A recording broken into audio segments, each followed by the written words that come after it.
బంగ్లాదేశ్ లో షేక్ హసీనా ప్రభుత్వం కూలిపోయిన తర్వాత ఆమె ఇండియాకు వచ్చింది. సో అప్పటి నుండే బంగ్లాదేశ్ లో ఉండే హిందూ మైనారిటీస్ పైన దారుణమైన హత్యలు జరుగుతున్నాయి. దీన్ని బట్టి అంతకన్నా ముందు జరగలేదా అని కాదు, అప్పుడు కూడా జరిగాయి. కాకపోతే ఎప్పుడైతే ఇండియాకు వచ్చిందో అప్పటి నుండి ఈ హత్యలు ఇంకా పెరిగాయి. అకార్డింగ్ టు బంగ్లాదేశ్ ఎన్జిఓ ఐన్ ఒసాలిస్ కేంద్ర, ఓన్లీ 2025 లోనే మొత్తం 197 మంది హిందువులు ఈ హత్యల బారిన పడి చనిపోయారు. ఇవి జస్ట్ అఫీషియల్ లెక్కలు మాత్రమే, అనఫీషియల్ గా ఎన్ని జరిగాయో ఎవరికి తెలియదు. సో కాస్త హిస్టరీ గనక చూసుకుంటే ఈ బంగ్లాదేశ్ వాళ్ళకి పాకిస్తాన్ నుండి ఫ్రీడమ్ ఇచ్చిందే ఇండియా. అయినా సరే వాళ్ళు మన ఫ్లాగ్స్ ని రోడ్డు పైన పడేసి తొక్కడాలు, అక్కడ మైనారిటీ అయిన మన హిందువులను చంపడాలు, హిందూ ఆడపిల్లలు చేయడాలు ఇలాంటివన్నీ చేస్తున్నారు. ఈవెన్ ఒకప్పుడు వీళ్ళ శత్రువు పాకిస్తాన్, మిత్రుడు ఇండియా. కాకపోతే ఇప్పుడు వాళ్ళు పాకిస్తాన్ తో చేతులు కలిపి డైరెక్ట్ గా మన దేశాన్ని ఏమీ చేయలేక పాకిస్తాన్ సపోర్ట్ తో వాళ్ళ దేశంలో మైనారిటీగా ఉన్న హిందూస్ ని అటాక్ చేస్తున్నారు. ఈవెన్ బంగ్లాదేశ్ లో ఇప్పటి నుండి ఐపీఎల్ కూడా టెలికాస్ట్ అవ్వదు. అండ్ అలాగే వచ్చే T20I వరల్డ్ కప్ లో మా బంగ్లాదేశ్ టీం ఇండియాలో మ్యాచెస్ ఆడదు, మాకు వేరే కంట్రీలో మ్యాచ్లు అరేంజ్ చేయాలి అని బంగ్లాదేశ్ క్రికెట్ బోర్డ్ ఐసీసీకి రిపోర్ట్ కూడా రాసింది. కానీ వారికి తెలియదు అనుకుంటా ఐసీసీ చైర్మన్ కూడా మనోడే అని. సో దీనికి ఐసీసీ పర్మిషన్ ఇవ్వలేదు. అయితే ఇదంతా ఇలా జరుగుతుంటే మన ఇండియా బంగ్లాదేశ్ ని దెబ్బ కొట్టడానికి ఒక మంచి ఛాన్స్ రాబోతుంది. అదే ఇండియాకు మరియు బంగ్లాదేశ్ కు మధ్య ఉన్న the Ganges or Ganga water treaty. అయితే December 12, 1996 లో ఇండియా మరియు బంగ్లాదేశ్ కు మధ్యలో గ్యాంజెస్ వాటర్ షేరింగ్ ట్రీటీ అనే ఒక ఒప్పందం జరిగింది. ఇక్కడ ట్విస్ట్ ఏంటి అంటే ఈ ఒప్పందం జస్ట్ 30 years వరకే జరిగింది. సో December 12, 2026 వరకు ఈ ట్రీటీ యొక్క 30 years కంప్లీట్ అవ్వడం వల్ల ఈ ఇయర్ ఇది ముగిసిపోతుంది. అసలు ఈ ఒప్పందం ఏంటి, ఈ ఇయర్ కంప్లీట్ అయిపోతుంది కాబట్టి దీని వల్ల బంగ్లాదేశ్ కి ఎలాంటి నష్టం జరగబోతుంది అండ్ బంగ్లాదేశ్ మళ్ళీ మన కాళ్లపైన పడడానికి ఇదొక మంచి ఛాన్స్. దీన్ని మన ఇండియా కరెక్ట్ గా యూజ్ చేసుకుంటుందా, ఇవన్నీ కూడా ఈ వీడియోలో చాలా క్లియర్ గా చెప్తాను. సో ప్రతిరోజు ఇలాంటి జియోపొలిటికల్ టాపిక్స్ గురించి, అలాగే మన Indian history and current affairs గురించి కూడా మన ఛానల్లో ఎవ్రీడే ఒక వీడియో వస్తుంది. జస్ట్ 10-12 minutes వీడియో చూస్తే మీకు ఆ రోజుకి సంబంధించిన నాలెడ్జ్ వస్తుంది. సో మీరు చేయాల్సిందేం లేదు, మన ఛానల్ ని సబ్స్క్రైబ్ చేసుకొని పక్కనే ఉన్న బెల్ ఐకాన్ ని క్లిక్ చేయండి. So let's get it the video. Bangladesh అనేది చాలా వరకు రివర్ డిపెండెంట్ కంట్రీ. దేశమంతా కూడా జస్ట్ నదులపైన మాత్రమే ఆధారపడింది. అయితే ఇక్కడే వాళ్ళకు మెయిన్ ప్రాబ్లం వచ్చింది. బంగ్లాదేశ్ కి మేజర్ వాటర్ సోర్స్ గా ఉండే పెద్ద నదులు అవే మన గంగా అండ్ బ్రహ్మపుత్ర నదులు మన ఇండియా నుండే బంగ్లాదేశ్ కు వెళ్లి బంగాళాఖాతం సముద్రంలో కలుస్తాయి. సో ఒక్కసారి మ్యాప్ ని చూడండి.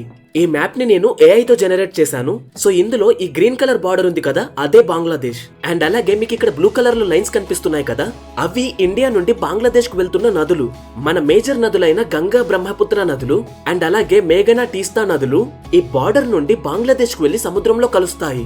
అలా మొత్తం బంగ్లాదేశ్ లో 230 నదులు ప్రవహిస్తే అందులో మేజర్ నదులు అంటే దాదాపు 54 మేజర్ రిసోర్సెస్ ఉన్న నదులు మన ఇండియా నుండే బంగ్లాదేశ్ కు వెళ్తాయి. ఇంకొన్ని మాత్రం మయన్మార్ నుండి వస్తాయి. జస్ట్ కొన్ని పిల్ల నదులు మాత్రమే బంగ్లాదేశ్ లో ఏర్పడినవి. సో ఈ 54 నదుల్లో కూడా గంగా అండ్ బ్రహ్మపుత్ర అనేవి చాలా పెద్ద నదులు. సో దీని వల్ల ఇండియాదే పై చేయి. దీనికి 3 రీజన్స్ ఉన్నాయి, అవేంటో చెప్తాను వినండి. ఫస్ట్ వన్, ఒకవేళ ఇండియా ఈ నదులను వేరే చోటకి గనక మళ్లిస్తే బంగ్లాదేశ్ కి నీళ్లు పోవు. ఇక సెకండ్ వన్, ఒకవేళ ఈ నది నీళ్లు బంగ్లాదేశ్ కి వెళ్లకుండా ఇండియా గనక ఒక డ్యామ్ కడితే డ్రై సీజన్ అంటే జనవరి నుండి మే వరకు బంగ్లాదేశ్ కి నీళ్లు వెళ్లవు. సో దీని వల్ల పంటలు పండక తాగడానికి నీళ్లు లేక బంగ్లాదేశ్ ప్రజలు చాలా ఇబ్బందులు పడతారు. ఇకపోతే థర్డ్ వన్, ఇదంతా కాదు అని సడన్ గా ఇండియా గనక ఒకేసారి నీళ్లు రిలీజ్ చేస్తే ఆ వరదల్లో సగం బంగ్లాదేశ్ కొట్టుకుపోతుంది. దీని వల్ల కోట్ల మంది చనిపోతారు అండ్ అలాగే లక్షల ఎకరాలు నాశనం అవుతాయి. సేమ్ ఇదే సిచ్యువేషన్ ని ఇండియా పాకిస్తాన్ కి కూడా చేయొచ్చు. సో ఎటు చూసినా కానీ ఇండియాదే పై చేయి. అయితే ఇప్పుడు నేను మీకు ఇండియా అండ్ బంగ్లాదేశ్ మధ్య 1996 December 12 రోజు జరిగిన the Ganges water sharing treaty గురించి చెప్పాలి. ఇదే మెయిన్, చాలా జాగ్రత్తగా వినండి. ఒక్కసారి మళ్ళీ సేమ్ మ్యాప్ ని గనక చూస్తే ఈ మ్యాప్ లో చూడండి, మీకు ఫరక్కా అనే ఒక ప్లేస్ కనిపిస్తుంది. యాక్చువల్లీ ఈ ఫరక్కా అనేది ఇండియా అండ్ బంగ్లాదేశ్ కి బార్డర్. ఈ ఫరక్కా అనే ప్లేస్ వెస్ట్ బెంగాల్లో ఉంటుంది. సో ఈ ఫరక్కా అనే ప్లేస్ దగ్గరే గంగా నది ఇండియా నుండి బంగ్లాదేశ్ కి ఎంటర్ అవుతుంది. అయితే కరెక్ట్ గా ఈ ఫరక్కా అనే ప్లేస్ లోనే ఇండియా ఫరక్కా అనే ఒక బ్యారేజ్ ని నిర్మించింది. దీన్ని నిర్మించడానికి 2 రీజన్స్ ఉన్నాయి. ఒక్కసారి మళ్ళీ మ్యాప్ లో చూడండి, ఈ గంగా నీళ్ళనన్నిటిని డైరెక్ట్ బంగ్లాదేశ్ కి పంపకుండా ఈ ఫరక్కా బ్యారేజ్ ని యూజ్ చేసుకుని మన ఇండియన్ బార్డర్ లోనే వెస్ట్ బెంగాల్ లో పారుతున్న హూగ్లీ రివర్ కి ఈ గంగా నది నీళ్లను డైవర్ట్ చేస్తారు.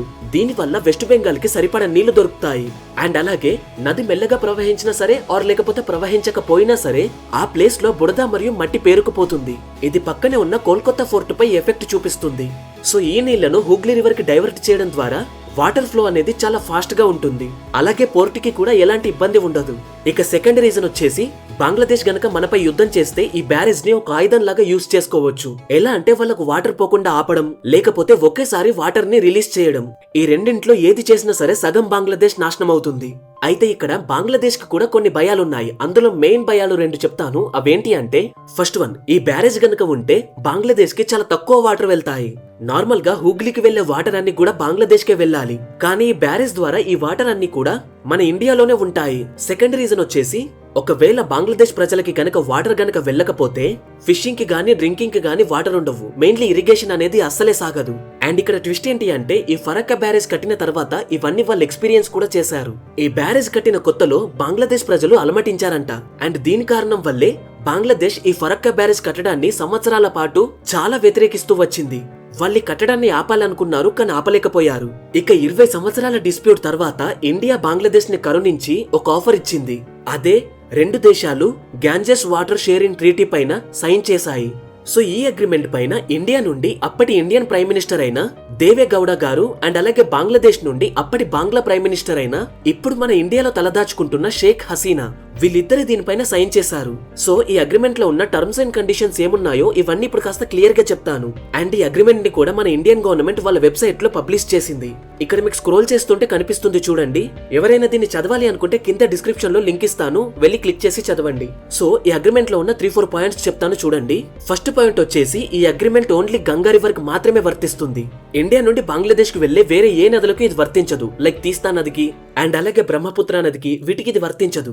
సెకండ్ వన్ వచ్చేసి ఈ అగ్రిమెంట్ ఓన్లీ డ్రై సీజన్ లోనే, అంటే నీటి నిల్వ తక్కువ ఉండే సీజన్ లైక్ జనవరి నుండి మే వరకు దీన్ని డ్రై సీజన్ అంటారు.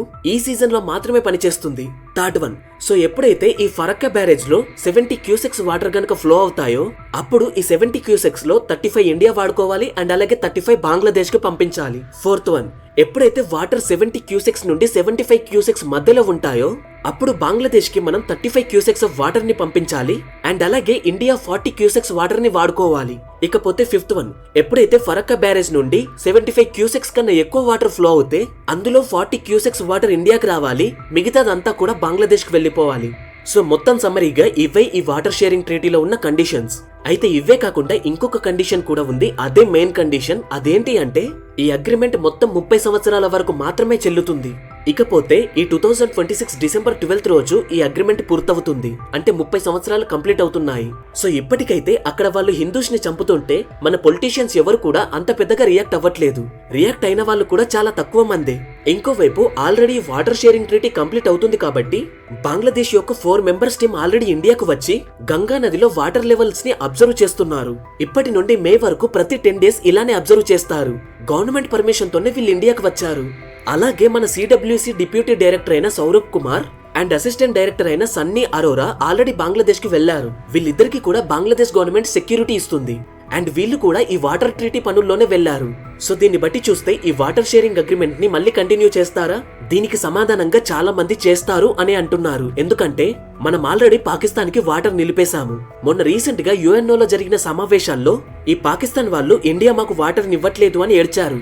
కాకపోతే ఆ ఏడుపుని ఎవరు పట్టించుకోలేదు. ఎందుకంటే యుఎన్ఓలో ఉన్న అందరూ కూడా యుఎస్ అండ్ వెనిజులా ఇష్యూ గురించే మాట్లాడుకుంటున్నారు. సో ఇప్పుడు ఒకవేళ ఈ వాటర్ ట్రీటీని గనక ఆపితే యుఎన్ఓ ఖచ్చితంగా ఇండియాను ప్రశ్నిస్తుంది. ఇట్ ఆల్రెడీ మనకు పాకిస్తాన్ తో గొడవలు అవుతున్నాయి.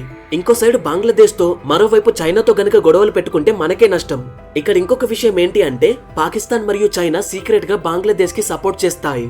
ఇది మనకు పెద్ద దెబ్బగా మారొచ్చు. సో ఈ సిగ్గులేని బంగ్లాదేశ్ ఒక శత్రువైనా సరే ఈ పాకిస్తాన్ సపోర్ట్ తీసుకుంటుంది. అండ్ అలాగే ఈ బంగ్లాదేశ్ కి మన నార్త్ ఈస్ట్ పీపుల్ కి మధ్య అటాక్స్ జరుగుతాయి. సో ఇలాంటి పరిస్థితులు ఉన్నాయి కాబట్టి ఈ వాటర్ ట్రీటీని మోస్ట్లీ ఆపరు అని ఎక్స్పర్ట్స్ చెప్తున్నారు. సో ఇక్కడ నా డెసిషన్ మాత్రం చెప్తున్నాను. ఇలాంటి దారుణమైన పరిస్థితుల్లో కూడా మనం బంగ్లాదేశ్ లో ఉన్న హిందూస్ ని కాపాడొచ్చు. ఇది ఎలా సాధ్యం అంటే ప్రస్తుతం ఈ వాటర్ ట్రీటీని రెన్యువల్ చేస్తారు కదా, అందులో ఇంకొక కొత్త కండిషన్ ని చేర్చాలి. అదే ఒకవేళ మీ బంగ్లాదేశ్ లో మైనారిటీగా ఉన్న మా హిందూస్ ని గనక అటాక్ చేస్తే, చంపేస్తే, మానభంగాలు చేస్తే ఇది యాక్ట్ ఆఫ్ వార్ కింద లెక్క అవుతుంది. సో బంగ్లాదేశ్ కి రావాల్సిన వాటర్ ని మేము నిలిపివేస్తాము. సో ఇలా ఈ ఒక్క పాయింట్ ని ఇంక్లూడ్ చేయడం ద్వారా బంగ్లాదేశ్ లో హిందూస్ పైన జరుగుతున్న అటాక్స్ తగ్గుతాయి. ఒకవేళ అటాక్స్ తగ్గకపోయినా సరే మనం ఎక్కడ వాటర్ ట్రీటీని క్యాన్సిల్ చేస్తాము అన్న భయంతో ఎవరైనా బంగ్లా ప్రజలు హిందూస్ పైన అటాక్ చేస్తే వాళ్ళను బంగ్లాదేశ్ పోలీస్ వాళ్ళు పట్టుకుంటారు. అండ్ అలాగే శిక్షిస్తారు. సో ఇది కేవలం నా పాయింట్ ఆఫ్ వ్యూ మాత్రమే. మీకు ఇది ఎలా అనిపించిందో కింద కామెంట్ల రూపంలో తెలియజేయండి. అయితే మరి ఛాన్స్ ని ఇండియా తీసుకుంటుందా? కింద కామెంట్ చేయండి. అయితే ఇదిలా ఉంటే ఇంకో వైపు మాత్రం లాస్ట్ 20 days లోనే నియర్లీ 11 మంది హిందూస్ ని దారుణంగా చంపేశారు బంగ్లాదేశ్ లో. దీనికి మీరేమనుకుంటున్నారు? అండ్ అలాగే వెస్ట్ బెంగాల్ రాష్ట్రాన్ని ఏలుతున్న ఒక దొరసాని, అదే మన మమతా బెనర్జీ గారు, బంగ్లాదేశ్ నుండి దొంగతనంగా వస్తున్న ఇల్లీగల్ ఇమిగ్రెంట్స్ కి షెల్టర్ ఇచ్చి వాళ్ళకి fake Aadhaar cards, fake voter IDs ఇచ్చి వాళ్ళ ఓట్స్ లాగేసుకుంటుంది. కేవలం ఓట్ల కోసమే మన దేశాన్ని నాశనం చేస్తుంది. ఇలా ఇల్లీగల్ ఇమిగ్రెంట్స్ ని వెతకడానికి, వాళ్ళను వాళ్ళ దేశాలకు పంపించడానికి మన election commission special intensive revision అంటే SIR ను స్టార్ట్ చేసింది. వీళ్ళ పని ఇల్లీగల్ ఇమిగ్రెంట్స్ ని వెతికి వాళ్ళ దేశాలకు పంపించడం. ఇది అస్సాంలో బాగానే అమలైంది అండ్ చాలా మంది ఇమిగ్రెంట్స్ వెళ్లిపోయారు కూడా. కానీ ఈ SIR ని బంగ్లాదేశ్ లో మొదలు పెట్టినప్పుడు మొట్టమొదటిసారిగా ఈ SIR ని అపోజ్ చేసింది ఎవరో తెలుసా? ఈ దొరసానే, అంటే మన మమతా బెనర్జీ గారే. బంగ్లాదేశ్ లో SIR కి వ్యతిరేకంగా ర్యాలీలు చేశారు. ఇదంతా చేస్తుంది ఆ ఇల్లీగల్ ఇమిగ్రెంట్స్ యొక్క ఓట్ల కోసం మాత్రమే. సో ఈమె ఇదంతా ఎలా చేస్తుందో మీకు గనక తెలియాలి అంటే కింద కామెంట్స్ లో మమతా బెనర్జీని ఎక్స్పోజ్ చేయండి అని కామెంట్ చేయండి. ఖచ్చితంగా వీడియో చేస్తాను. అండ్ ఆ వాటర్ ట్రీటీ గురించి నేను చెప్పిన పాయింట్ మీకు ఏమనిపించిందో, మీరు ఎలా సమర్థిస్తున్నారో కింద కామెంట్ చేయండి. సో ఇది గైస్ ఇవాల్టి వీడియో. మీకు గనక మన వీడియో నచ్చినట్టయితే please do subscribe to the channel. అలాగే వీడియోని లైక్ చేసి షేర్ చేయండి. Thanks for watching.